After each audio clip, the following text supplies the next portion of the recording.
Om Swastiastu, jumpa lagi dengan saya, Sekoda Udiana Nindya Pemayun. Saya staf dosen di Institut Seni Indonesia Denpasar. Hari ini saya didampingi oleh Pak Made Putrajaya, ya agak keras Dek. Made Putrajaya. Ya, Om Swastiastu, Pak Made, selamat pagi ya. Pak Made ini adalah laboran ya, laboran kategori yang bagaimana? Pak jelaskan dulu Made. Mohon izin untuk Ya. memperkenalkan diri. Nama saya tadi sudah kenalkan nama. Posisi kerja sekarang yaitu Pranata Laboratorium Pendidikan Ahli Muda. Ahli muda ya. Muda, Ya, kategori. Nah, kita di hadapan kita ini ahli muda. Ya, hari ini kita akan menjelaskan tentang suatu tahapan. Itu adalah grinder ya. Grinder tipe berapa deh? Mereknya? Kita lihat di sini. Mereknya Bosch ya.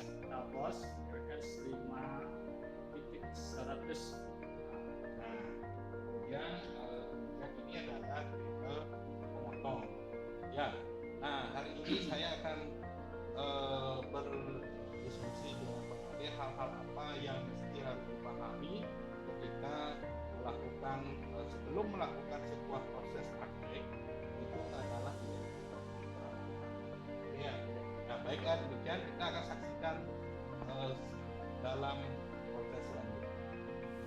Ya, selanjutnya kita akan baru mengidentifikasi peralatan untuk menjelaskan kepada mahasiswa bahwasanya apa sih tujuan dan risiko penggunaan alat ini dan kategori alat ini. Pak Made, coba jelaskan ini. Pertama kita jelaskan ini dulu.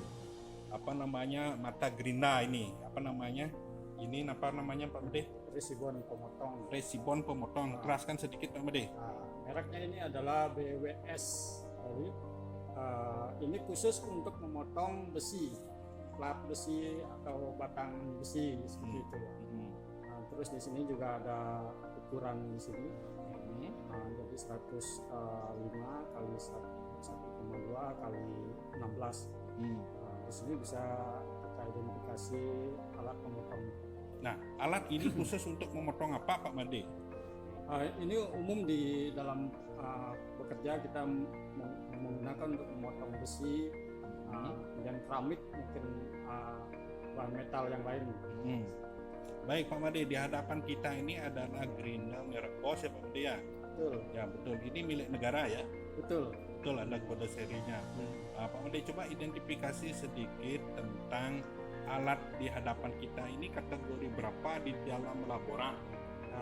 Mesin grinder ini masuk dalam kategori 2. Jadi kita ketahui dalam laboratorium itu ada peralatan kategori 1, kategori 2, dan kategori 3.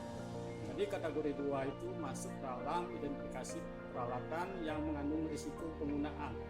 Jadi penggunaannya sedang. Risiko penggunaannya sedang. Jadi dalam hal bekerja kita menggunakan SOP. Di sana ada aturan-aturan yang jelas untuk keselamatan kerja, seperti menggunakan kacamata, pelindung, dan yang lain. Nah selanjutnya Pak Made, dia kategori 2 ini maksudnya apa ini? Ringan apa, sedang apa? Memang tercatat di inventarisasi negara ini adalah alat kategori 2 gitu. Ya, dalam penggunaan alat ini dia mengandung risiko penggunaan sedang. Jadi dalam proses coba pelan-pelan dulu. Risiko sedang ini maksudnya apa? Apa saja kira-kira? Risiko sedang itu apakah ada luka, apakah human error, ataukah kesalahan prosedur atau bagaimana? Kira-kira. Betul. Dalam penggunaannya nanti kita harus hati-hati karena bisa menimbulkan luka. Luka di sini bisa luka terpotong ya. Itu sangat mengandung risiko yang berbahaya kalau kita tidak mematuhi SOP yang ada seperti itu. Berarti sebelum mahasiswa mengadakan praktek harusnya terlebih dahulu memperhatikan atau mengidentifikasi alat kategori yang digunakan, kan gitu maksudnya ya? Betul. Nah ini kan ada penggunaan listriknya juga, ini gimana ini Pak Made? Ya, dari awal kita harus mengecek kondisi alat. Jadi kerja alat itu normal apa tidak. Jadi dalam proses awalnya kita harus cek kabel, stop kontak, kemudian saklar-saklar yang lain, power, kemudian kita pasang mata pemotong itu dalam posisi yang benar. Jadi ada juga tahapan-tahapannya. Kita membuka baut pelindungnya, kemudian kita pasang sesuai dengan aturan. Jadi harus betul-betul dalam kondisi kuat.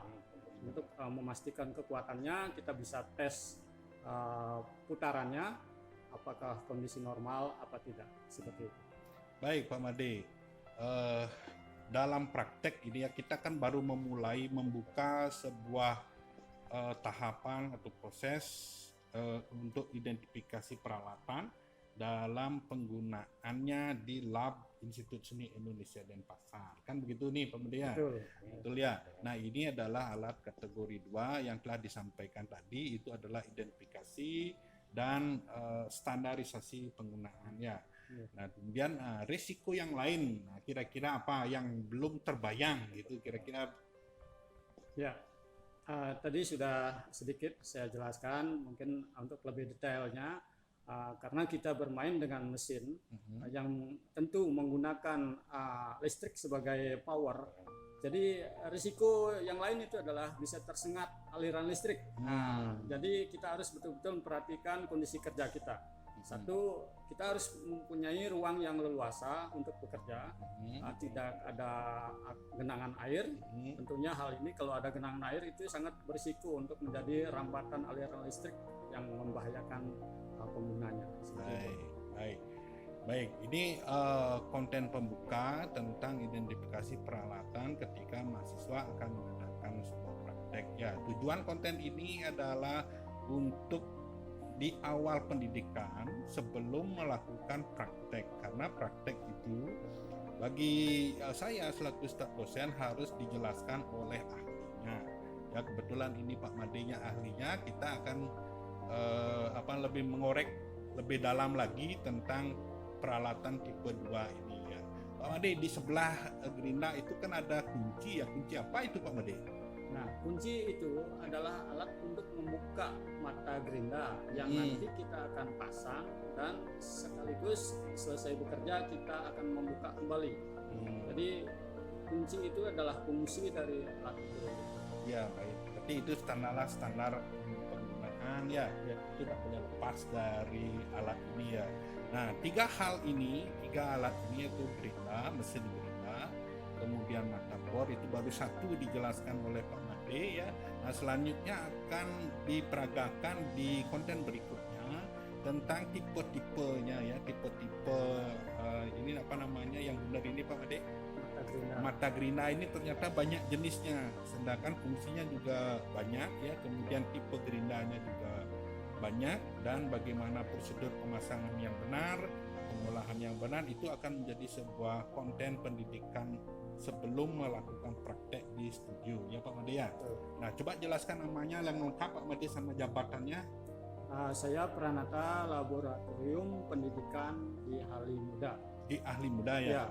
Nama lengkapnya Pak lagi sekali Made Gede Putrajaya SSN ya.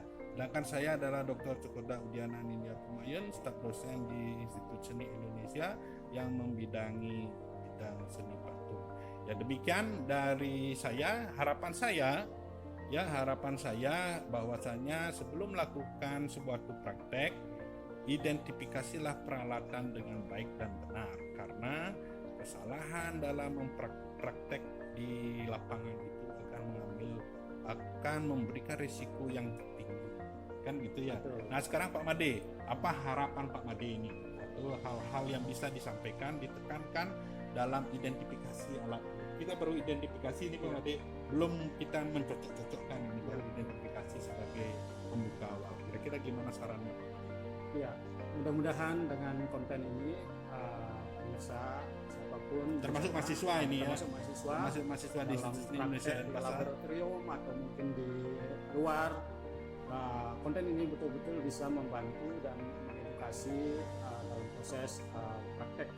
Tentunya masalah keamanan nanti bisa kita dapatkan, risiko penggunaan mesin Grino ini bisa dihindari sekecil mungkin ya, seperti itu, supaya tidak ada kecelakaan kerja. Betul. Ya. Baik, demikian dulu. Sampai jumpa di konten berikutnya. Jangan lupa subscribe. Ini adalah konten yang menarik.